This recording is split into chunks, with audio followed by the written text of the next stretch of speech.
মেয়েরা বলবে আল্লাহকে, জাহান্নাম অন্তরাল করে আমার পিতাকে আগে জান্নাতে দিতে হবে, তারপরে কোনো কথা।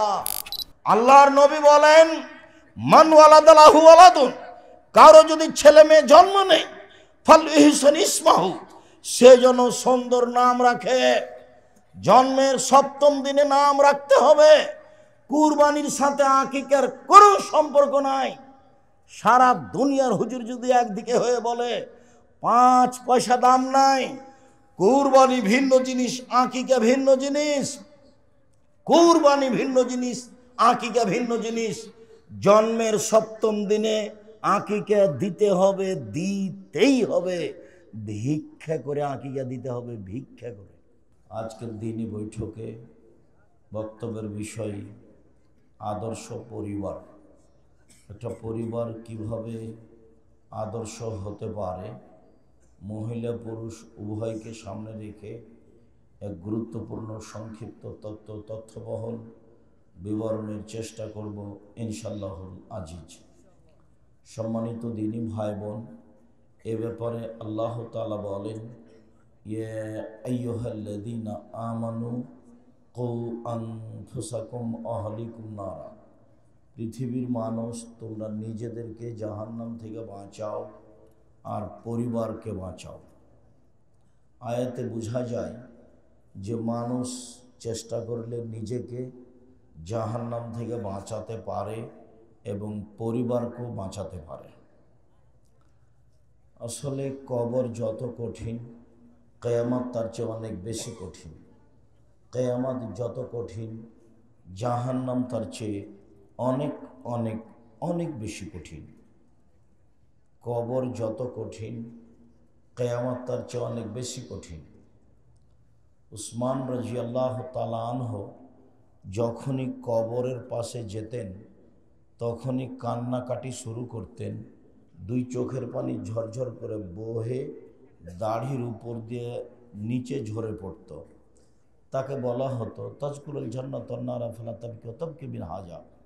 আচ্ছা উসমান রাদিয়াল্লাহু তাআলা আনহু, আপনি যখন জাহান্নাম জান্নাতের কথা বলেন তখন তো এত কাঁদেন না, কিন্তু কবরের কথাতেই আপনি কবরের পাশে দাঁড়ালেই কেন এত কাঁদেন? এটির কি কারণ? তো উসমান রাদিয়াল্লাহু তাআলা আনহু উত্তরে বলেছেন যে আল্লাহর নবী বলেছেন, আল কবরু আউয়ালু মানজিল মিন মানাজিলিল আখিরাহ, মরার পরে প্রথম স্তর হলো কবর। মরার পরে প্রথম বিপদ হলো কবর। ফাইনাজা মিনহু ফাবাদ আইসরু মিনহু, যদি মানুষ কবরে বেঁচে যায় তাহলে পরেরগুলো সহজ হয়ে যাবে।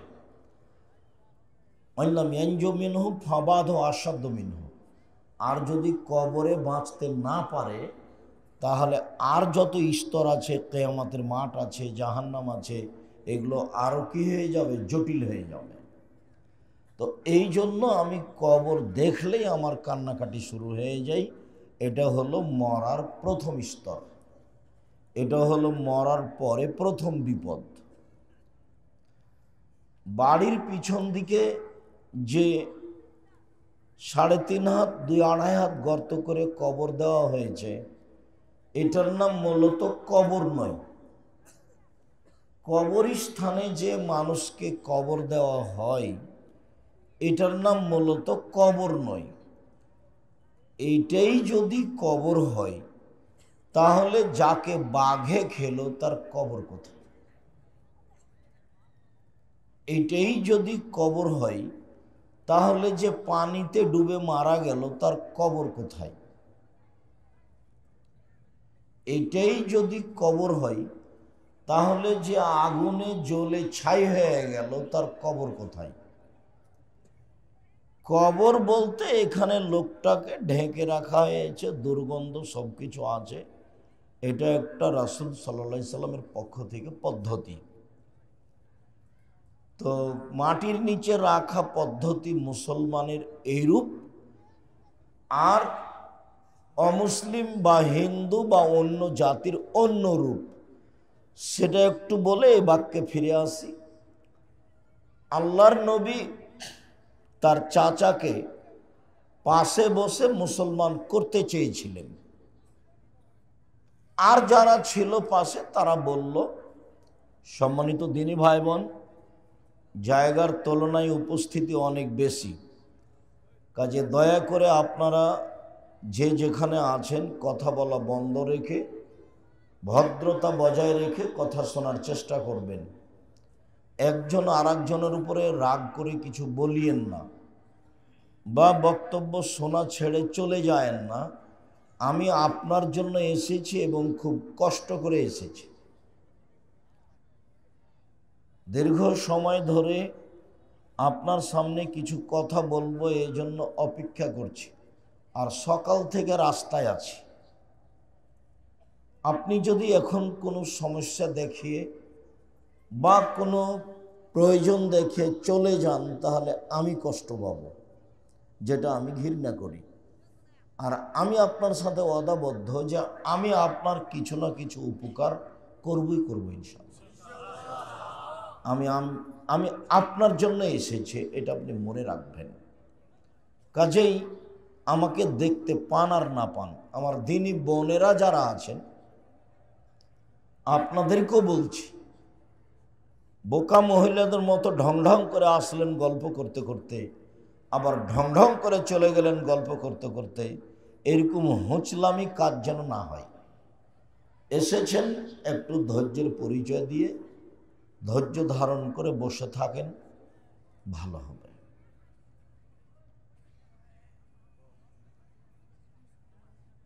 কবর বলতে মরার পর থেকে নিয়ে বিচারের দিন পর্যন্ত একটা দীর্ঘ সময়ের নাম কবর, যাকে বলা হয় আলামে বারজাখ, আত্মার জগৎ। মরার পর থেকে নিয়ে বিচারের দিন পর্যন্ত এই দীর্ঘ সময়ের নাম হলো কবর। মাটিতে রাখা একটা পদ্ধতি, মুসলমানের একরকম পদ্ধতি, অন্য জাতির একরকম পদ্ধতি, সেটা আপনি আল্লাহর নবীর মুখ থেকে নেন। যখন আল্লাহর নবী বললেন, চাচা আপনি লা ইলাহা ইল্লাল্লাহ পড়েন, আল্লাহ ছাড়া কোনো মাবুদ নাই, এ কথা আপনি বলেন, বাকিটুকু আমি বিচারের মাঠে দেখে নিব। তখন পাশে আবু জাহাল যারা ছিল, তখন তারা বলল, মরার কালে একটা বদনাম নিয়ে মারা যাবেন, এটা হলো জনগণ বলবে যে আবু তালেব মরার কালে ধর্ম ত্যাগ করে মরেছে, তা আপনার নামে একটা চিরদিনের জন্য বদনাম থেকে যাবে। তো আবু তালেব বলল যে তাহলে ভাতিজা থাক, আমি আর ইসলাম গ্রহণ করলাম না। তখন আল্লাহ বললেন যে ইন্নাকা লা তাহদি মান আহবাবতা, মুহাম্মদ সাল্লাল্লাহু আলাইহি সাল্লাম আপনাকে দেখলাম যে আপনি কি করেন, দেখেন আমি হেদায়েত না করলে আপনি জোর করে কাউকে হেদায়েত করতে পারবেন না, সেটা আমার ব্যাপার। এখন কয়দিন পরে আলী এসে বলছেন, আল্লাহর নবী আবু তালেব মারা গেছে। তখন আল্লাহ রসুল বলছেন, যাও ওকে মাঠে নিয়ে যাও, গর্ত খুঁড়ে মাটিতে পুঁতে দাও। ওইটা হলো পদ্ধতি অমুসলিমের। আর গর্ত খুঁড়ে কিছু উপরে দিয়ে মাটি দিবে দুয়ার মাধ্যমে, জানাজার মাধ্যমে, এটা হলো পদ্ধতি কার? মুসলমানের। তাহলে আল্লাহর নবীর মুখের ভাষা, ওকে নিয়ে যাও মাঠে, নিয়ে গিয়ে গর্ত খুঁড়ে কি করো? পুঁতে দাও। ওর জানাজা নেই, ওর গোসল নেই, ওর কাফন দাফন নেই, ওর দোয়া নেই, ওর মাটি দেওয়ার পদ্ধতি নেই, অথচ আল্লাহর নবী সারা জীবন তারই ছায়া তলে থাকলেন। তো কিছু করার নেই, কিছু করার নেই। এর নাম আয়াত্তের বাইরে। হাত বাড়ালাম কিন্তু আর একটু গেলে ধরে নিতে পারি, কিন্তু হচ্ছে না। খুব চেষ্টা করলাম কিন্তু হলোই না, শেষ পর্যন্ত পারা গেল না। এই তার নাম হলো কবর। সম্মানিত দিনী ভাই বোন, কবর যত করে, বাচ্চা চট করে উঠেছে কেন? এ উঠতে দিলে কেন? এ তো আর যার সামনে দিয়ে হাঁটবে ও কথা ধরতে পারবে না। কিয়ামতের মাঠে মানুষ যখন উঠবে তখন সূর্য মানুষের মাথার উপরে 1 মাইল উপরে হবে। তখন মানুষ ঘামের মধ্যে থাকবে, তার শরীরের ঘাম। মিনহুম মায়াকুনু ইলা কাবাইহি, কারো কারো ঘাম হবে টাকনু পর্যন্ত, কারো কারো ঘাম হবে হাঁটু পর্যন্ত, কারো কারো ঘাম হবে কোমর পর্যন্ত, কারো কারো শরীরের ঘাম হবে গলা নাক পর্যন্ত। ঘাম যদি নাক পর্যন্ত হয় তাহলে পরিস্থিতি কত কঠিন, এটা কি বোঝানো যাবে? আল্লাহ নবী বলেছেন, কেউ যদি কিয়ামতকে এইভাবে তাকিয়ে দেখতে চায়, একবারে নগদ চোখ খুলে, তাহলে সূরা কুব্বেরাত, সূরা ইনশিকাক আর সূরা ইনফিতার পড়তে হবে। তাহলে পড়লে বুঝতে পারবে যে কিয়ামত এইরকম একটা মোটামুটি। আমি যখন কিয়ামতের বিবরণ দিয়েছি তখন এক ধরনের দিয়েছি, তোমার দেখলে বোঝা যাবে। জাহান্নাম। আয়েশা রাদিয়াল্লাহু তাআলা আনহা বলেন, আল্লাহর নবী কোনোদিন সালাত শুরু করে এই দোয়া না পড়ে সালাম ফিরেননি। সালাত শুরু করলেই শেষে তিনি এই দোয়া পড়তেন, কি? আল্লাহুম্মা ইন্নী আউযু বিকা মিন আযাবি জাহান্নাম। আল্লাহ, তোমার কাছে জাহান্নাম থেকে বাঁচতে চাচ্ছি। আউযু বিকা মিন আযাবিল কবর, তোমার কাছে কবরের শাস্তি হতে বাঁচতে চাচ্ছি। আউযু বিকা মিন ফিতনাতিল মাসিহিদ দাজ্জাল, তোমার কাছে দাজ্জালের ফিতনা থেকে বাঁচতে চাচ্ছি। আউযু বিকা মিন ফিতনাতিল মাহি ওয়াল মামাত, তোমার কাছে ইহকাল এবং পরকালের ফিতনা হতে আশ্রয় চাচ্ছি। আউযু বিকা মিনাল মাসামি ওয়াল মাগরাম, তোমার কাছে বাঁচতে চাই বড় পাপ হতে, তোমার কাছে বাঁচতে চাই ঋণ কর্জ হতে, তোমার কাছে বাঁচতে চাই বড় পাপ হতে, তোমার কাছে বাঁচতে চাই ঋণ কর্জ হতে। আল্লাহর নবী এই দোয়াটা না পড়ে সালাম ফিরতেন না। ঋণ থেকে তিনি বাঁচতে চাইতেন। আর বোকা মানুষটা ব্যাংকে চাকরি করছে, টাকায় তো তোমার হালাল নয়, বেতন স্বইচ্ছে উঠিয়ে নিয়ে খাচ্ছ, এইটারই কি হবে? আবার ব্যাংকে কোটি টাকা লোন নিয়ে বাড়ি করলেন, বউ থাকবে, ছেলে মেয়ে থাকবে, মাথায় কিছু আছে? হিসাব নিকাশ কিছু আছে? আপনাকে আমি কষ্ট দিতে আসিনি, আপনি আমার দিনী ভাই, আপনার সিদ্ধান্ত ভুল, এ কথা আপনাকে আমি বলে রাখলাম। কি করতে হবে আব্দুর রাজ্জাক সাহেব? দুনিয়া অনেক বড়, দুনিয়া অনেক বড়। টাকা কম বেশি ইনকাম করছিলাম, কম ইনকাম করতে হবে, আমি তো ওই পথই যেতে দিইনি। আমি বলেছি রুজি উপার্জনের পথ হলো একটা দিন মজুরি করে খাওয়া। তো দিন মজুরি দুই ধরনের, একজন টাকা পায় সন্ধ্যায় আর একজন টাকা পায় 30 দিন পরে। এও দিন মজুর, ওও দিন মজুর। তো ওর টাকা হয় শেষ হয় সন্ধ্যায়, আর এর টাকা শেষ হয় 25 দিনের মধ্যে। বেতন পায়, ওটা বেতন খেতে খেতে কয়দিনে শেষ হয়? মোটামুটি 25 দিন। তখন বাকি 5 দিন ধার কর্জ করে চলে, আবার বেতন পেলে পরিশোধ করলে, মানে এই জীবনটা এইভাবে শেষ। আর একটা উপার্জন হলো জমি চাষ, আল্লাহ নবী এটাকে পছন্দ করলেন না। আর একটা উপার্জন হলো ব্যবসা। তখন তিনি বললেন, সত্যবাদী ব্যবসায়ী জান্নাতে নবীদের সাথে থাকবেন, সিদ্দিক শোহদাদের সাথে থাকবেন। আবার বলছেন, দুনিয়ার মানুষ শুনে রেখো, আর তিজারত মাল কিদওয়াল হালাল, ব্যবসা করতে গিয়ে অনেক সময় মিথ্যা কথা চলে আসে, অনেক সময় কসম চলে আসে। ফাসুবুহু বিসাদাকা, তোমরা এটা দান দিয়ে পূর্ণ করে দাও। দান করে, দান খায়রাত করে কি করে দাও? ওই পাপটাকে মিটিয়ে দাও। তাহলে বোঝা গেল যে কিছু করতে চাইলে এই পথ দিয়ে করতে হবে। তো চকলেট দিয়ে ব্যবসা শুরু করলেই তো লোন নেওয়া লাগবে না, তারপরে কলা, তারপরে কাপড়, তারপরে কোটি কোটি টাকার। মোটামুটি একটা বড় ব্যবসা হতে 25 থেকে 30 বছর লাগবে। বয়সের একটা বড় অংশ পার হয়ে যাবে। একদিনই আপনি লোন নিয়ে কোটি কোটি টাকা, 600 কোটি টাকা লোন নিয়ে ব্যবসা করলেন, তো আর একজনের টাকা। এটা আপনি কি দেখাচ্ছেন? কলকাতায় হেরোইন করে, ঢাকায় বিক্রি করে রাতে রাতে ধনী, এর নাম ব্যবসা? এই ব্যবসায় টাকা যদি উপার্জন করেন তো এমন একদিন আসবে মানুষের সব জমি জায়গা, ব্যবসা বাণিজ্য সব দখল করে নেবে। ওই পথই বন্ধ। তখন আপনারও থাকার জায়গা হবে না, আপনার বইয়েরও থাকার জায়গা হবে না। কুড়ে ঘর বানিয়ে থাকেন, ওতে কেউ আপনাকে বের করে দিবে না, আপনারটা ভালো আছে।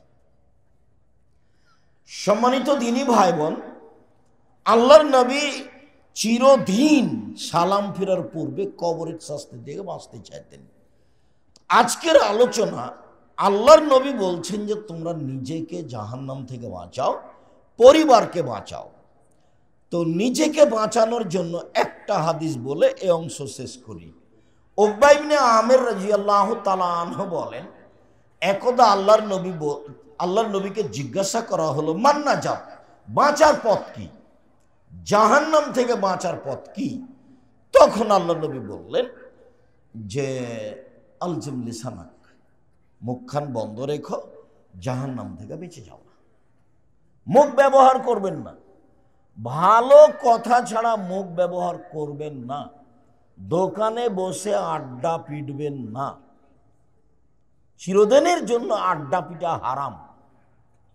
চিরদিনের জন্য দুইজন যেখানে বসে আছে সেখানে বসে গল্প করবেন না। পরে একটা কথা বলতাম, বুখারী মুসলিমের হাদিস, ওইটা এখনই টেনে নিয়ে এসে বলে এই জায়গাটা পূর্ণ করে আগের দিকে যাই। রাসূল সাল্লাল্লাহু আলাইহি ওয়াসাল্লাম একরাহুল কালামা বাদাল ইশায়ে একরাহুন নাওমা কাবলাল ইশায়ে, আল্লাহর নবী এশার সালাতের পরে কথা বলা ঘৃণা করতেন। আল্লাহর নবী এশার সালাতের আগে ঘুমিয়ে যাওয়া ঘৃণা করতেন। এটা হলো আদর্শ পরিবারের সবচেয়ে বড় দিক। যদি ছেলে মেয়ে পড়া বাদ দিয়ে গল্প করে তাহলে বুঝতে হবে এই বাপ তার সৎবাপ।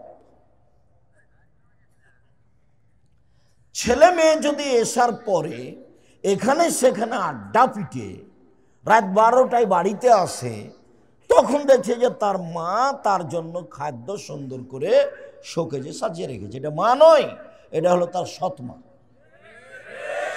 তার সৎমা। যতক্ষণ পর্যন্ত ছেলে বাড়িতে প্রবেশ না করেছে ততক্ষণ পর্যন্ত মা পাহারা দিবে। আল্লাহর নবী বলেছেন হলো পাহারাদার। রাত 12টায় বাড়িতে ঢুকেছে, ভাত দেওয়া বহু দূরের কথা, আগে প্রমাণ হতে হবে সময় কোথায় কাটিয়েছে। জন্ম দিয়েছি আমি, দুধ খাইয়েছি আমি, লালন পালন করেছি আমি, অক্ষরে অক্ষরে আমাকে বুঝাতে হবে, তারপরে কোনো কথা। শুনে রেখো, আমি তোমার মা বলছি, যদি বুঝাতে না পারো আমি তোমার পিঠের চামড়া তুলে দেব। এ হলো মা। তাহলে ও হলো পরিবারের দায়িত্ব পালন করে। আল্লাহর নবী যে বললেন যে এশার সালাতের পরে আল্লাহর নবী কথা বলা ঘৃণা করতেন, হাদিস তো বুখারী মুসলিম। এশার সালাতের পরে কথা বলা ঘৃণা করতেন, আর এশার সালাতের আগে ঘুমিয়ে যাওয়াকে ঘৃণা করতেন। তা আপনি কেমনে বসে গল্প করেন এভাবে, আর তোমার কানে ইয়ারফোন লাগা থাকে, ঘন্টার ঘন্টা কেমনে চলে, ভোর রাত পর্যন্ত তুমি মোবাইলে ল্যাংটা মেয়ে দেখতে দেখতে দেখতে তোমার সকাল হয়ে গেছে, তখনও তোমার বাপ বেঁচে আছে, এই কথা তোমার মিথ্যে। তোমার বাপ বেঁচে নেই। জন্ম দিতে পারলে বাপ হওয়া যায় না? 30 বছর থেকে বলছি। তুমি 12টা 1টা 2টা পর্যন্ত মোবাইলে ল্যাংটা মেয়ে দেখে চক্ষু ঠান্ডা করে, কলিজা ঠান্ডা করে, জানটা সহাত করে তুমি রাত কাটাও, তখনও তোমার বাপ বেঁচে আছে, এই কথা ঠিক নয়। দেখো, তোমার নাম মুসলিম আর তোমার ধর্মের নাম ইসলাম। মুসলিম মানে মেনে নিয়েছি, আর ইসলাম মানে মেনে নেওয়া। ইসলাম মানে মেনে নেওয়া, মুসলিম মানে নত হলাম, আর ইসলাম মানে নত হওয়া। তো তোমার ধর্মের নাম হলো নত হওয়া, আর তোমার নাম হলো নত হয়েছে।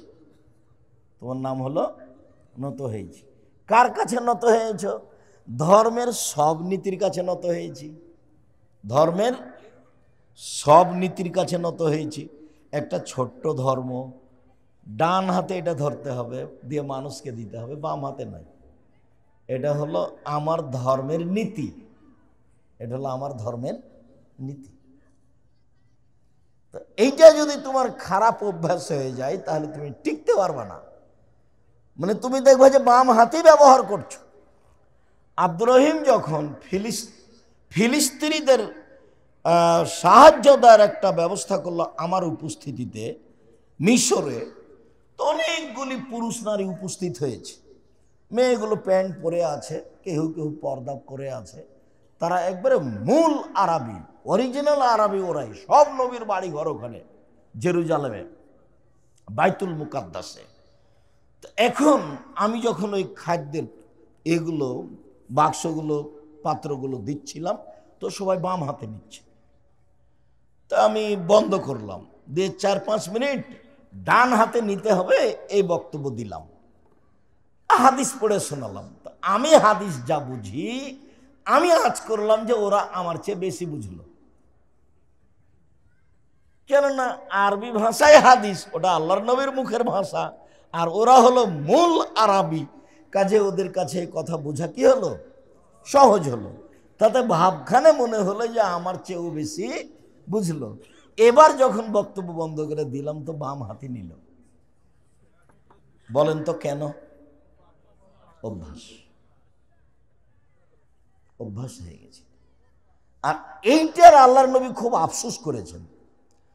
তাতে তিনি বলেছেন, পৃথিবীর মানুষ শোনে রেখো, আমার উম্মত ইহুদি খ্রিস্টানদের সাথে মিশে যাবে চাল চলনে, পোশাক আশাকে, কৃষ্টি কালচারে, নিয়ম নীতিতে, খাতা কলমে, অফিস আদালতে, শোয়া চলাতে, গাড়ি ঘোড়াতে, সব কিছুতে আমার উম্মত ইহুদি খ্রিস্টানদের সাথে মিশে যাবে। মিশে যাবে বুঝাতে গিয়ে এভাবে বলছেন, ডান হাতের বিঘত যেমন বাম হাতের সমান, তেমনি ভাবে সমান সমান মিশে যাবে। ডান পায়ের জুতা যেমন বাম পায়ের সমান, সমান সমান মিশে যাবে।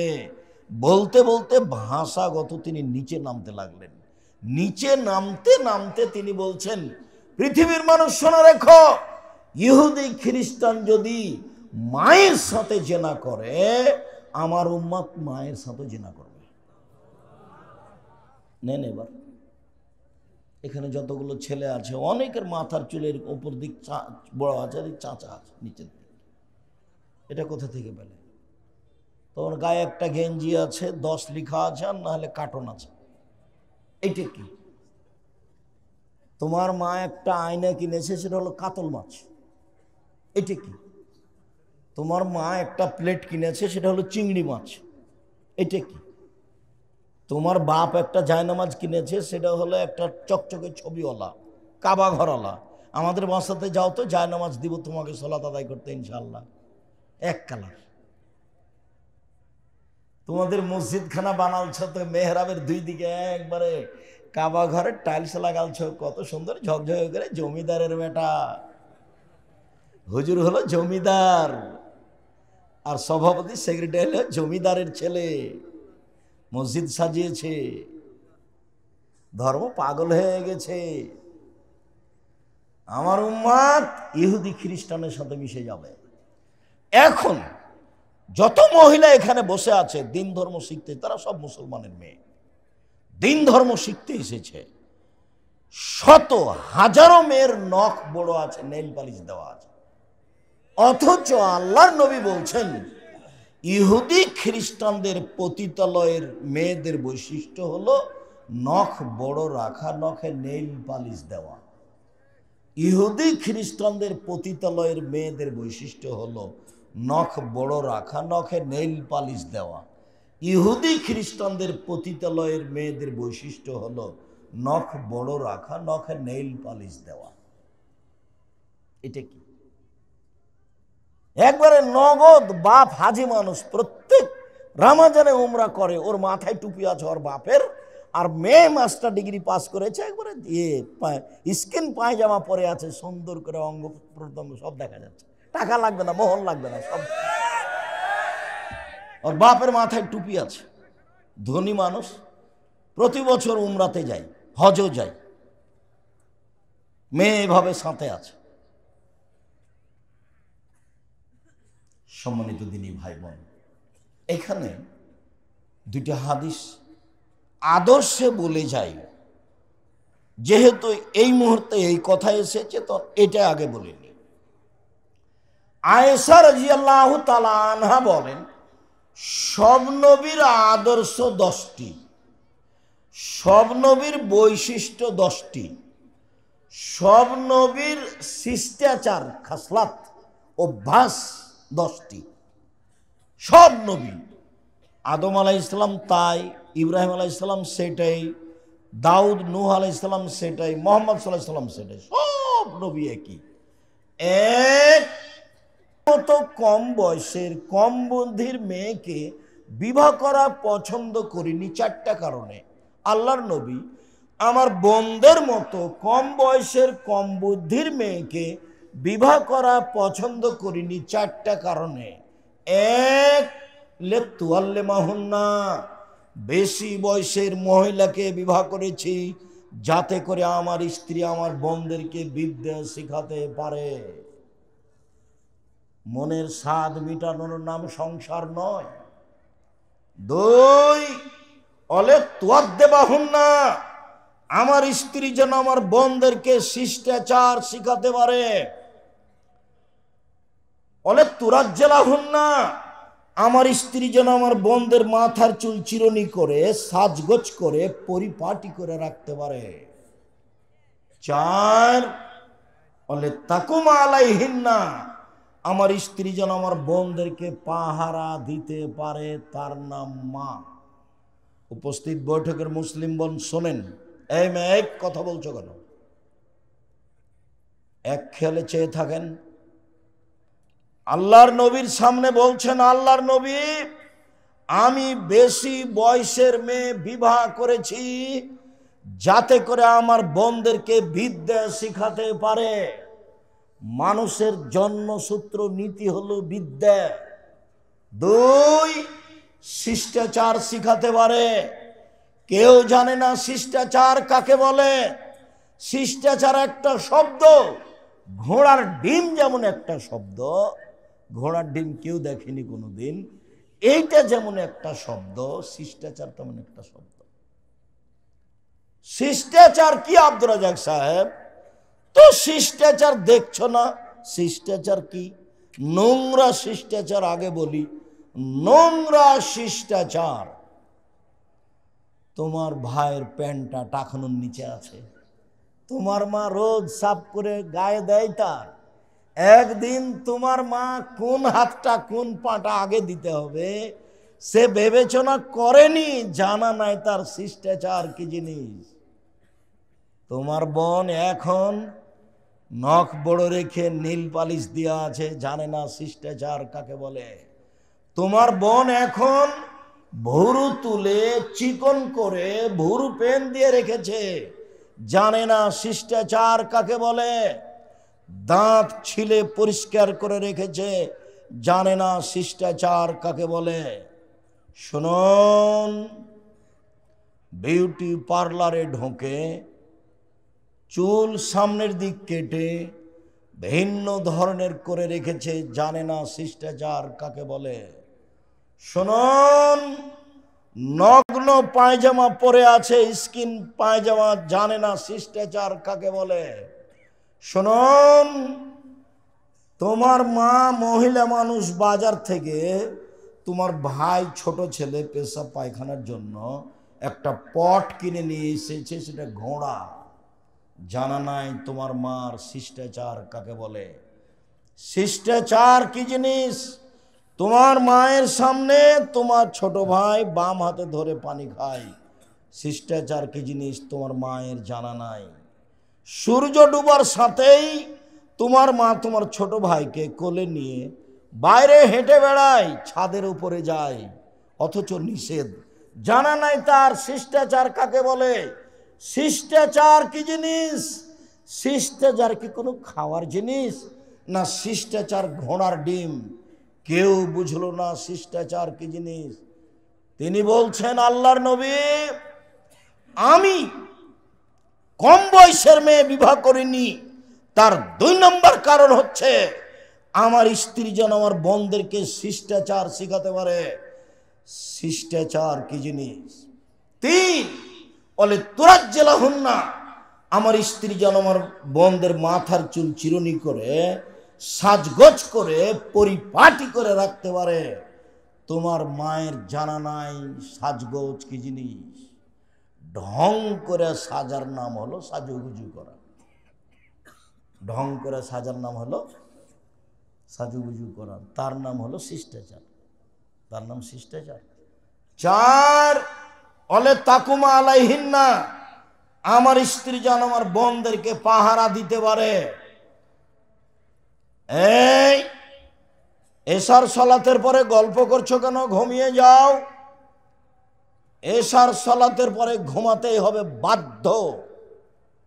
চাঁপাই নবগঞ্জের ভাষাতে, তুই তো ঘুমাবি, তোর বাপকে ঘুমাতে হবে। জরুরি প্রয়োজন ছাড়া কোনো কথা নেই। স্বামী স্ত্রীর সাথে জরুরি কথা বলতে পারে। আব্দুল্লাহ ইবনে আব্বাস বলছেন, বিত্ত ইন্দা খালাতি মাইমুনাতা লাইলাতান, একদা আমি আব্দুল্লাহ ইবনে আব্বাস, বয়স কম হলে কি হবে, বুদ্ধির অভাব নেই, আমি আমার খালা মাইমুনার কাছে ছিলাম। সেদিন দেখি তাকদির বশত আল্লাহর নবীও আমার খালার কাছে। এশার সালাতের পরে আল্লাহর নবী আমার খালার সাথে কিছুক্ষণ কথা বললেন। তাহাদ্দাসা মা আহলিহি সাআতান, তিনি তার স্ত্রীর সাথে এশার সালাতের পরে কিছুক্ষণ কথা বললেন। সুমা রাকাদা, তারপর তিনি ঘুমিয়ে গেলেন। ফালাম্মা কানা সুলুসুল লাইল, যখন রাতের 3 ভাগের 2 ভাগ পার হয়ে গেল, কাদা, তিনি উঠে বসলেন। ফানাজারা ইলাস সামায়ে, আকাশের দিকে তিনি তাকালেন। সূরা আলে ইমরানের শেষ রুকু বা শেষ রুকুর প্রথম 5 আয়াত পড়লেন। তারপরে তিনি ওযু করলেন, সালাতে দাঁড়ালেন। আমার বয়স কম হলে কি হবে, বুদ্ধির অভাব নেই আলহামদুলিল্লাহ। আমি উঠলাম, ওযু করলাম, সুন্দর করে ওযু করে আমি তার বাম পাশে দাঁড়িয়ে গেলাম। তখন আমার মাথার চুল পিছন দিক থেকে ধরে টেনে ডান দিকে করলেন। শিষ্টাচার কাকে বলে? ইসলামী শিষ্টাচার। নামাজে দাঁড়ালে তার কি আছে? একটা শিষ্টাচার আছে। শিষ্টাচার কি জিনিস? 1 গ্লাস পানি পান করলে 5টা শিষ্টাচার আছে। 1 গ্লাস পানি পান করলে 5টা শিষ্টাচার আছে। মানুষকে সম্মান করা শিষ্টাচার। শিষ্টাচারের কাছে মুহাম্মদ সাল্লাল্লাহু আলাইহি সাল্লাম নিজেই জিম্মি। 1 মিনিট। একদিন ডান দিকে ছোট ছোট ছেলে ছিল, বাম দিকে ছিলেন আবু বকর সিদ্দিক, উমর। ইসলামী শিষ্টাচার হচ্ছে কোনো কিছু দিতে হলে আগে ডান দিকে দিতে হবে।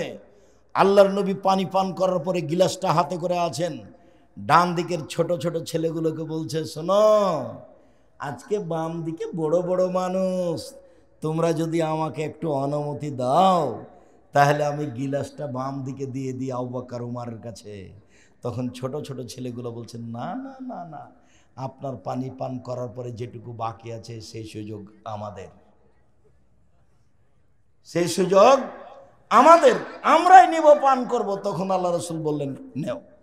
আমি এই মূল কথা এখনো বুঝাতে পারিনি। মুহাম্মদ সাল্লাল্লাহু আলাইহি সাল্লাম নিজের নীতির কাছে নিজেই জিম্মি। নিজের নীতির কাছে নিজেই জিম্মি। এই নীতি তার নিজস্ব নয়। এই নীতি কোথা থেকে এসেছে? আল্লাহর থেকে পৃথিবীতে এত বড় মানুষকে আল্লাহর কাউকে সৃষ্টি করেননি। বললেই তো পারতেন, এই থামো, তোমরা থাকো, তোমরা ছোট ছেলে, তোমাদের আজকে দেওয়া হবে না, এই আবু বকর সিদ্দিক উমর আপনারা নেন, এটা বলতে পারতেন না? খুব বলতে পারতেন। উনি তার নীতির কাছে জিম্মি। নীতি কার কাছ থেকে এসেছে? উপর থেকে এসেছে। তিনি তার শিষ্টাচারের কাছে নিজেই জিম্মি। তিনি ডান পায়ের জুতাটায় আগে পরবেন, শিষ্টাচারের কাছে তিনি জিম্মি। সালাম দিলে তিনি হাতের সাথে হাত মিলিয়ে মুসাফা করবেন। নীতির কাছে তিনি জিম্মি, শিষ্টাচারের কাছে তিনি জিম্মি। সম্মানিত দিনী ভাই বোন, রাসূল সাল্লাল্লাহু আলাইহি সাল্লাম বলছেন, মান আলা সালাসা বানাতিন, কেউ যদি 3টে মেয়েকে লালন পালন করে, 3টে মেয়ে, কেউ যদি 3টে মেয়েকে লালন পালন করে, এক ফাল্লামাহুন্না, মেয়েদেরকে বিদ্যা শিখিয়ে দেয়, 2 ও আদাবাহুন্না, মেয়েদেরকে শিষ্টাচার শিখিয়ে দেয়, 3 ও জাওয়াজাহুন্না, মেয়েদের বিবাহ দিয়ে দেয়, তাহলে এই মেয়ে 3টি বিচারের মাঠে জাহান্নামের মাঝে আর বাপের মাঝে অন্তরাল হয়ে যাবে। ওইদিকে জাহান্নাম, আর এদিকে পিছনে আছে তার পিতা, আর মধ্যে আছে মেয়েরা। মেয়েরা বলবে আল্লাহকে, জাহান্নাম অন্তরাল করে আমার পিতাকে আগে জান্নাতে দিতে হবে, তারপরে কোনো কথাই নাই। আগে আমার পিতার জান্নাত ঘোষণা হতে হবে, তারপরে কোনো কথা। মেয়েরা বলবে এই কথা। 10টা ছেলেকে মাস্টার ডিগ্রি পাস করালো ছেলে এই কথা বলবে। এ কথা মুহাম্মদ সাল্লাল্লাহু আলাইহি সাল্লাম বলেননি। শিষ্টাচার কি জিনিস বুঝাতে না পারলে আবার বলি। 1, মেয়েকে বিদ্যা শিখিয়ে দিল, 2 মেয়েকে শিষ্টাচার শিখালো, 3 মেয়ের বিবাহ দিয়ে দিল। তাহলে এই মেয়ে 3টি বিচারের মাঠে জাহান্নাম এবং পিতার মাঝে অন্তরাল হবে।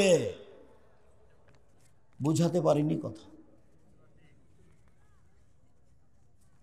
এই দেশের শিষ্টাচার খারাপ। দিন যত যাবে তত মানুষজন, মহিলা সব ইহুদি খ্রিস্টানের মতো হয়ে যাবে। পোশাকে আশাকে, জুতা স্যান্ডেলে, মাথার চুল ছোট করাতে, অফিস আদালতে, কোর্টে কাচারিতে সব তাদের মতো হয়ে যাবে। কেউ শিষ্টাচারের 5 পয়সা দাম দিবে না। শুনুন, মেয়ে যদি একটা জন্ম নেই, দাদি বলে কি করবি রে, কি করবি, বেটি হয়েছে ডিপিএস খোল। তারপরে আরেকটা হয়েছে, তখন দাদি নানি সবাই বলছে যে ব্যাংকে টাকা জমা রাখ, বেটির বিবাহ দিবি কি করে। যখন 3টে মেয়ে হয়েছে তখন দাদি নানি খালা ফুফু সবাই বলছে বউ তালাক দে, বউ তালাক দে। মানে স্বভাব কত খারাপ। মানে স্বভাব বলে কোনো জিনিসই নাই। স্বভাব হয়েছে পশু প্রাণীর মতো, গরু ছাগলের মতো। বুঝে না ওরা, অন্তর আছে বুঝে না, দেখেও দেখে না ওরা, চক্ষু আছে দেখে না, শোনে না ওরা, কান আছে শোনে না। উলায়েকা কালানাম, তারা পশু প্রাণীর মতো, তারা গরু ছাগলের মতো, তারা কুকুর শ্রীগুলোর মতো, বালু মাজাল বরং তার চেয়ে খারাপ। এইসব চাচি, খালা, ফুফু, দাদি, নানি এরা কুকুর শ্রীগালের চেয়েও খারাপ। নাতি চিন্তা করবি না, এইদিকে শুন ভাই, আমরা বই পড়েছি, আব্দুর রাজ্জাক সাহেবের আদর্শ পরিবার বই পড়েছি, উপদেশ বই পড়েছি। সেখানে দেখেছি আল্লাহর নবী বলেছেন 2টা মেয়ে যদি কেউ লালন পালন করে, তাহলে সেই বাপ আর আমি মুহাম্মদ সাল্লাল্লাহু আলাইহি সাল্লাম জান্নাতে এভাবে থাকবো। আঙ্গুল দুটি তখন জমা করে দেখালেন। আবার বলেছেন কেউ যদি এতিম লালন পালন করে, তাহলে আমি মুহাম্মদ সাল্লাল্লাহু আলাইহি সাল্লাম আর যে এতিম লালন পালন করবে সে ব্যক্তি আর আমি জান্নাতে একসাথে থাকব। তখন আঙ্গুল দুটি এভাবে দেখালেন, কিন্তু ফাঁকা করলেন।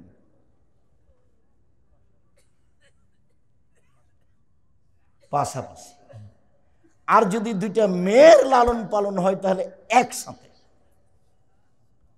অথচ ওই হাদিসটা খুব ভালো মনে আছে, যে হাদিসটা বক্তব্য শুনেছেন যে একজন সাহাবী আল্লাহ রাসূলের সাথে রাতে ছিলেন, তো রাতে ঘুমানোর পূর্বে অজুর পানি আর মেশক নিয়ে উপস্থিত। তো আল্লাহ রাসূল দেখে খুব খুশি হয়েছেন, বাহ তোমার তো বুদ্ধি আছে ভালো, আমার রাতে যেটা প্রয়োজন সেটা তুমি নিয়ে উপস্থিত হয়েছো, সালমাশেতা আমি খুশি হয়েছি, তোমার মন যা চায় তাই চাও আমার কাছে। গায়েবের খবর জানেন না উনি কি বলবেন, তোমার মন যেটা চাই সেটাই আমার কাছে চাও, আমি খুব খুশি হয়েছি। তখন সাহাবী বলছেন, আসআলুকা মুরাফাকাতাকা ফিল জান্নাত, আমি আপনার সাথে জান্নাতে থাকতে চাই। তখন আল্লাহ রসুল বলছেন, আওয়া গায়রা জালেক, না না না না, এটা নয় এটা নয়, অন্য কিছু চাও অন্য কিছু চাও। তখন সাহাবী বলছেন, হোয়া জাকা, ওটাই চাই, জমি জায়গা বাড়ি ঘর চায় না, ওটাই চাই। তখন আল্লাহ রসুল বলছেন, তাহলে তো হলো না, আইন্নি বিকাসরাতি সুজুদ, তুমি আমাকে সাহায্য করো তাহাজ্জুদ পড়ে পড়ে, তুমি নিজে তাহাজ্জুদ পড়ো, রাতে খুব নিয়মিত তাহাজ্জুদ পড়ো, তাহলে আমার সাথে থাকা যেতে পারে। 5 ওয়াক্ত সালাত তো আছেই, রাসূলের সাথে থাকতে হলে নিয়মিত কি করতে হবে? তাহাজ্জুদ পড়তে হবে রাতে নিয়মিত, তারপরে আমার সাথে থাকা যেতে পারে। আর এবার বলছেন যে কিছুই না, খালি 3টে মেয়ে। তবে 1 নম্বরে আছে বিদ্যা, বাপে বুঝতে পারেনি বিদ্যা কি জিনিস, বাপ একটা বুদ্ধি করেছে। কি বুদ্ধি? 4র্থ শ্রেণী থেকে একটু মেধাটা ভালো, তখন বাপে বলছে যে মেয়েটাকে আমার ডাক্তার করা লাগবে, মেয়েটাকে আমার ডাক্তার করা লাগবে। তো 4 থেকে 4টে করে প্রাইভেট মাস্টার রেখেছে। তারপরে যখন 9ম 10মে গেছে তখন 5 জন শিক্ষক রেখেছে প্রাইভেট মাস্টার। তারপরে যখন ইন্টার পাস করেছে, না ম্যাট্রিক পাস, হ্যাঁ ইন্টার পাস করেছে, এখন বিশ্ববিদ্যালয়ে ভর্তি করতে হবে, তখন যতটা সাবজেক্টে পরীক্ষা হবে সবটা মাস্টার রেখেছে। বাপে মেয়েকে পড়াচ্ছে, বিদ্যা শিখাচ্ছে, বাপে মেয়েকে বিদ্যা শিখাচ্ছে। এবার বাপ আছে 30 সালে ময়মনসিংহে, আর মেয়ে আছে ঢাকায় বা লন্ডনে, ওর বন্ধু বান্ধব আছে তাদের সাথে থাকে। আর এই বাপ তখন চিল্লাই যায়, বাপ তখন ওইদিকে চিল্লাই গিয়ে তাসবি টিপে, আর ওইদিকে মেয়ে লন্ডনে প্রেমিকার সাথে তাসবি টিপে। আরো পুরুষের সাথে যেভাবে ডাক্তারি করা লাগে সেভাবে করে, যা করা লাগে। টাকা পয়সা খরচ করতে করতে ফলাফলে হলো এটা। তখন বাপে বলছে, মেয়ে বের হয়ে গেছে, চলে গেছে, বিবাহ বসে গেছে, বাপকে আর বলেনি। তখন বাপে বলছে, তোকে জবে করবো, তোকে জবে করবে, তোকে জবে করবো, তোকে পাইলে একবারে জবে করে নদীতে ভাসিয়ে দিব, এই কথা বলছে।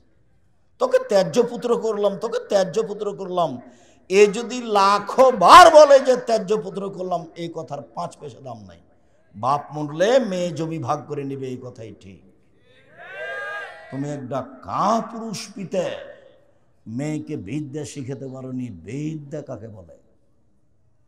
তোমার মেয়ে নগ্ন পোশাকে থাকে, তুমি ভালো জানো। তোমার মেয়ে মাথায় কাপড় দেয় না, তুমি এই কথা ভালোভাবে জানো। তোমার মেয়ে হাজারো পুরুষের সাথে জেনার গল্প করে, তুমি এই কথা ভালোভাবে জানো। আল্লাহর নবী বলেন, মান ওয়ালাদালাহু ওয়ালাদুন, কারো যদি ছেলে মেয়ে জন্ম নেয়, ফাল ইহসান ইসমাহু, সে যেন সুন্দর নাম রাখে। জন্মের 7ম দিনে নাম রাখতে হবে। কুরবানির সাথে আকিকার কোনো সম্পর্ক নাই। সারা দুনিয়ার হুজুর যদি একদিকে হয়ে বলে 5 পয়সা দাম নাই, কুরবানি ভিন্ন জিনিস, আকিকা ভিন্ন জিনিস।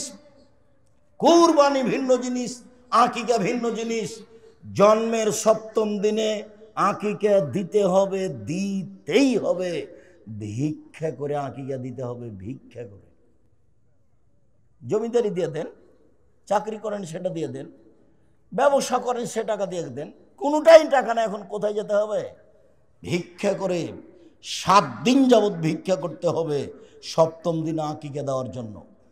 ওটা তার বাপের জিম্মেদারি, বাপ জন্ম দিয়েছে, সপ্তম দিনে তার নাম রাখতে হবে।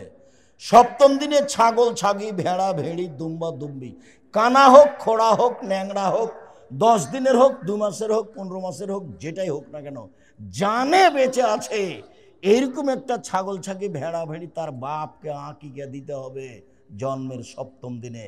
সুন্দর একটা নাম রাখতে হবে জন্মের সপ্তম দিনে। জন্মের সপ্তম দিনে মাথার চুল নেড়ে করতে হবে। ডাক্তার নিষেধ করেছে, তবুও করতে হবে। কেন? নবী বলেছেন সপ্তম দিনে মাথা নেড়ে করতে হবে, ডাক্তার নিষেধ করেছে। নবী বলেছেন জন্মের সপ্তম দিনে মাথা নেড়ে করতে হবে। যা হবে হবে, সপ্তম দিনেই মাথা নেড়ে করতে হবে। 4, তার চুল সমপরিমাণে হিসাব করে রূপার মূল্য দান করতে হবে ফকির মিসকিনকে। বাপের জিম্মেদারি।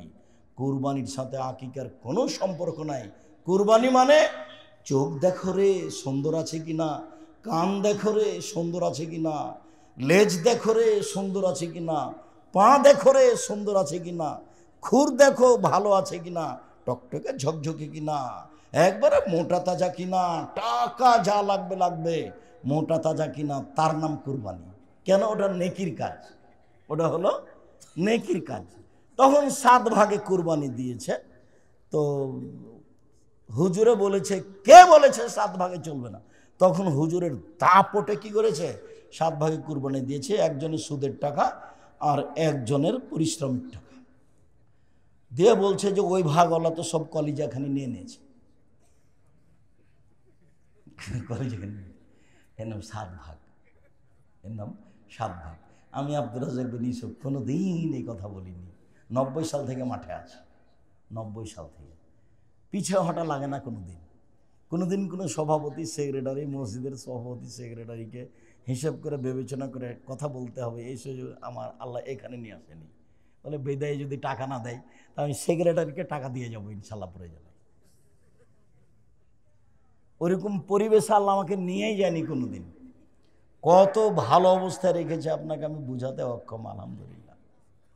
কোনো দিন আমি জামিয়া সালাফিয়ার জন্য এককভাবে ভিক্ষা করি, এককভাবে। জামিয়া সালাফিয়ার শিক্ষক জানে না কিভাবে প্রতিষ্ঠান চলে।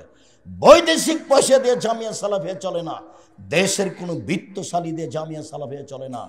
জামিয়া সালাফিয়া আমি আর আপনি চালাই, সরকারি প্রতিষ্ঠান দিয়ে জামিয়া সালাফিয়া চলে না। আপনার 10 টাকা, আমার 10 টাকা, আর একজনের 20 টাকা, 2000, 5000, 50 টাকা, এইভাবেই জামিয়া সালাফিয়া চলে। জুমার দিনে ঢাকার মসজিদে খুতবা দেওয়া হয়, মানুষকে জামিয়া সালাফের জন্য সহযোগিতা করতে বলা হয়। এইভাবে জামিয়া সালাফিয়া চলে। 100 বিঘা জমি কিনছি প্রতি বছর এবং বাড়িঘর নির্মাণ চলছে। সাথে সাথে প্রতি মাসে 32 লক্ষ টাকা বেতন লাগে। 32 দুগুনি 32 অর্ধেক, মানে আমি ফুল বেতন দিনে এতে কুরবানিতে আর এতে রমজানে ঈদে ওটা হাফ দেওয়া হয়, প্রায় 40 লাখ টাকা লাগে। মানে দুই মাসে 80 লাখ টাকা লাগে। কিভাবে চলে আমি বুঝতে পারি না কিভাবে চলে, তবে দেখতে পাচ্ছি চলছে। আজকে যে ছেলেটা খুব জোর করে দাবি করে ডেকে নিয়ে এসেছে, সে বলছে যে ওস্তাজি আপনি একটু জামিয়া সালাফের জন্য মানুষজনকে বলবেন। তো আমি তো ওইভাবে খোলা মাঠে কমই বলি, তো তোমাদের আর একদিন ওখানে বলেছিলাম, তো বলতে পারি তুমি যদি মনে করো। তো ছেলেরা রেডি হয়ে আছে জামিয়া সালাফের জন্য সহযোগিতার জন্য। যখন যাবে তখন আপনি রাসূলের ওই কথাটা মনে রাখবেন। 1 নম্বরে আলী এদুলুলিয়া খেরুমিনাদি সোফলা, দেওয়া হাত ভালো নেওয়া হাতের চেয়ে। জিন্দেগিতে কোনোদিন কারো কাছে হাত পাতিয়ে নিতে হবে, এমনকি কর্জ নিতে হবে, এরকম পরিবেশে যাবেন না। আলী এদুলুলিয়া খেরুমিনাদি সোফলা, দেওয়া হাত ভালো নেওয়া হাতের চেয়ে। 1, 2 আল্লাহ নবী বলছেন প্রত্যেক 2 দিন ফেরেশতা, প্রত্যেক দিন সকালে 2 জন ফেরেশতা নেমে আসেন। একজন বলেন আল্লাহ যে যতটুকু দান করলো তুমি তার ততটুকু পূর্ণ করে দাও। একজন বলে আল্লাহ যে যতটুকু দিল না তুমি তার ততটুকু ক্ষতি করে দাও। এটা হবেই। আমি 10 টাকা দিতে না পারলে আমার ক্ষতি হবেই। হাদিস বুখারী মুসলিম। সাথে সাথে আরেকটা কথা মনে রাখবেন, সালাত আদায় করে জান্নাত পাওয়া যায়, জান্নাত কিনা যায় না। হজ করে জান্নাত পাওয়া যায়, জান্নাত কিনা যায় না। রমজান মাসে রোজা থেকে জান্নাত পাওয়া যায়, জান্নাত কিনা যায় না। মাত্র একটাই ইবাদত আছে দুনিয়াতে যা দিয়ে জান্নাত কিনা যায়, সেটাই হলো দান। আল্লাহর নবী বলছেন না, সাদকাত বুরহান, দান হলো দলিল। বিচারের মাঠে আপনি বলবেন যে আমি জান্নাত পাবো, তখন আল্লাহ যদি বলেন কেন, তখন আপনি বলবেন যে আমি জান্নাত কিনে নিয়েছি। প্রমাণ এই যে দলিল আছে আমার কাছে, জান্নাত যে আমার তার প্রমাণ আমার কাছে আছে, জান্নাত তো আমি কিনে নিয়েছি। মনে রাখবেন, এখন কি দিতে হবে সে কথাটা পরে, এই কথাটা মনে রাখবেন যে পৃথিবীতে মাত্র একটা ইবাদত দিয়ে জান্নাত কিনা যায়। বলেন তো সেটা কি ইবাদত? সেটা দান। এইটা আপনি মনে রাখবেন। ছেলেরা যদি যায় জামিয়া সালাফে হিসাব করে সেটা বিবেচনা করবেন, 200 টাকা হোক, 500 টাকা হোক, 10 টাকা হোক, 20 টাকা হোক, একটা কয়েন হোক, ছেলেটা যেন আপনার সামনে দিয়ে পার না হয়। ঠিক মহিলারা যারা আছেন, আমি আপনাদের দিনী বোন হিসেবে বলছি, জামিয়া সালাফে দেশের সবচেয়ে বড় প্রতিষ্ঠান, আপনার নিজস্ব প্রতিষ্ঠান। মেয়েরা আপনার কাছে যাবে, আপনি সেভাবে সহযোগিতা করবেন। বলছিলাম, সম্মানিত দিনী ভাই বোন, রাসূল সাল্লাল্লাহু আলাইহি ওয়াসাল্লাম বলে, এই ছেলে, তোমরা যারা যাবা মানুষের কাছে তারা উঠো, বাকি কেউ উঠতে পাবা না। যারা তোমরা আছো অনেকেই যাও, বাকি লোকে আমি আপনাকে একটা কথা বলছি, এক জন্মের 7ম দিনে নাম রাখতে হবে, সুন্দর নাম রাখতে হবে। ছেলের নাম যেন ভুলেও কোনোদিন দুর্বল না হয়। আর সুন্দরটা ডাকবেন, ডাক নামে একটা আর আসল নাম আর একটা, এটাও একটা নোংরা আদর্শ, এটা একটা নোংরা আদর্শ। বাপ মা বলি শিক্ষিত, তাই একটা নাম রেখেছে ডাক নাম, আর একটা নাম রেখেছে আসল নাম। এইটা কেন? কই আমাদের ছেলে মেয়ের নাম আব্দুল্লাহ, আব্দুর রহমান, আব্দুর রহিম, মারিয়াম, আরিবা। আমরা কোনোদিন ডাক নামে একটা আর আসল নামে একটা কোনোদিন হিসাব করিনি। আমরা তো আছি, আমরা তো হাটে বাজারে যাই না, আমরা তো আছি। আমি তো কোনো দিন চায়ের স্টলে বসিনি, তো বেঁচে আছি। তো জামিয়া সালাফের ভিতরে চায়ের স্টল আছে, আমি কই 1 মিনিটের জন্য চায়ের স্টলে বসিনি। ওকে যদি কিছু বলা লাগে তো আমি দাঁড়িয়ে থেকে থেকে বলেছি। রাসূল সাল্লাল্লাহু আলাইহি ওয়াসাল্লাম বলেন, কুল্লু নাফসিন মিন বনি আদম সাইয়্যিদ, আদমের ছেলে মেয়ে সবাই সর্দার, দায়িত্বশীল। আর রাজুলু ফি আহলি বাইতিহি সাইয়্যিদ, বাড়ির মালিক স্বামী, এই গোটা পরিবারটার দায়িত্বশীল। ওয়াল মারাতু সাইয়্যিদাতু বাইতিহা, আর স্ত্রী শুধু বাড়ির দায়িত্বশীলা। তাকে বাড়ি সুন্দর করার জন্য, পরিবার সুন্দর করার জন্য তাকে দায়িত্ব পালন করতে হবে।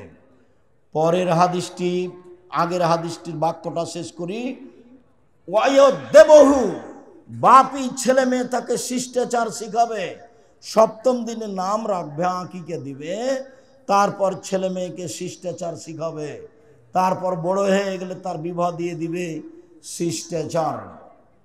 আবু সাঈদ খুদরি রাদিয়াল্লাহু তাআলা আনহু বলেন, রাসূল সাল্লাল্লাহু আলাইহি সাল্লাম বলেছেন, মান কানাত লাহু ওয়ালিদা, কারো যদি একটা কাজের মেয়ে থাকে, কাজের মেয়ে, ফাল্লামাহা, তাকে বিদ্যে শিখিয়ে দিল, ফাহসানা তালিমাহা, সুন্দর বিদ্যে শিখিয়ে দিল, ওয়াদ্দাবাহা ফাহসানা তাদিমাহা, শিষ্টাচার শিখিয়ে দিল, সুন্দর শিষ্টাচার শিখিয়ে দিল, তার জন্য ডবল নেকি।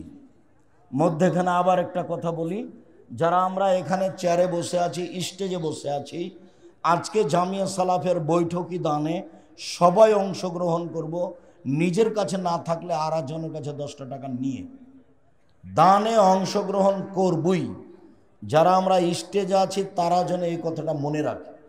আর ভুলবশত যদি পকেটে টাকা না থাকে তো কাউকে বলবো যে তুমি আমাকে 20টা 50টা টাকা দাও, 100টা, আমি পরে তোমাকে দিয়ে দেবো। তার মানে খালি থাকবেন না, আপনি যেন বঞ্চিত না হন, এটা আপনার মাথায় থাকে যেন। সম্মানিত দিনী ভাই বোন, এই ছেলেরা, এই কয়েক মিনিট আমার দিনী বোনেরা একটু শোনেন, শিষ্টাচার কি জিনিস। হাকিম ইবনে মুআবিয়াল কোশাইরি বলেন যে আমরা একদা আল্লাহর নবীকে জিজ্ঞাসা করলাম, আল্লাহর নবী, আমাদের স্ত্রীরা আমাদের কাছে কি পায়, আমাদেরকে তাদেরকে কি দিতে হবে, এটা জিজ্ঞাসা। তখন আল্লাহ রসুল বলেন, এক আতেম হায় যা তায়েমতা, তুমি যখন খাবা তখন স্ত্রীকে খেতে দিবা। হক সুহায় যা তাসাইতা, যখন তুমি কাপড় পরবা তখন তোমার স্ত্রীকে পরাবা। মানে খাবার খবর নিতে হবে আর পরনের কাপড়ের খবর নিতে হবে। তিন অলা তুকাব্বে, স্ত্রীকে কখনো কটু কথা বলবো না, স্ত্রীকে গালি দেওয়া হবে না। যারা গালি দেয়, নিন্দা করে, তাদের কাছে কোনো শিষ্টাচার নেই, তাদের কাছে কোনো আদব কায়দা নেই। স্ত্রীকে গালি দেওয়া, কটু কথা বলা নিষেধ। কটু কথা, ঠোঁটটা মোটা, রংটা কালো, পাখান কেমন বেঁকা, এইরকম কথা বলা নিষেধ। এমনি স্ত্রী অসন্তুষ্ট হন সেটা ভিন্ন কথা, কিন্তু আল্লাহ রাসূল বলতেই নিষেধ করছেন। তারপরে বলছেন যে ওয়ালা তাজরে ওয়ালা লজে, কখনো স্ত্রীর মুখের উপরে মারবা না।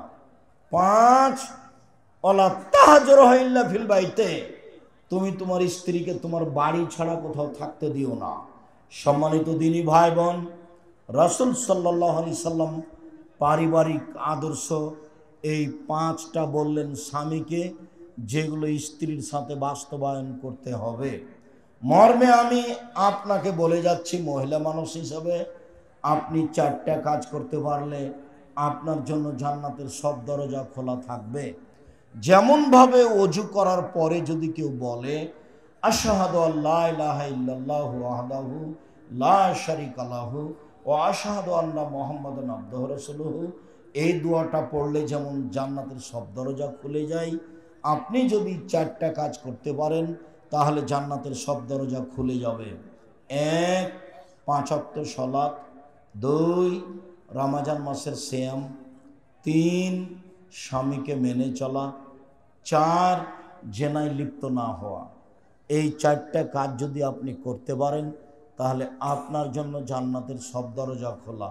ওযু করার পরে যদি কালেমা শাহাদাত পড়েন তাহলে জান্নাতের সব দরজা খুলে দেওয়া হবে। আর মহিলারা যদি এই চারটা কাজ করতে পারে তাহলে তার জন্য জান্নাতের সব দরজা খুলে দেওয়া হবে। মর্মে আমি আলোচনার শেষে এসে আপনার পরিবারকে বিদ্যে শিখিয়ে দিবেন, শিষ্টাচার শিখিয়ে দিবেন, পরিবারের উপরে পাহারা দিবেন আপনারা দুইজন, তাহলে একটা পরিবার সুন্দর হয়ে গড়বে। মর্মে আমরা আপনাদের কাছে জোরালো দাবি রাখছি। জামিয়া সালাফিয়া ভর্তির তারিখ হচ্ছে 1 জানুয়ারি। ডিসেম্বরে ফরম বিতরণ হয়।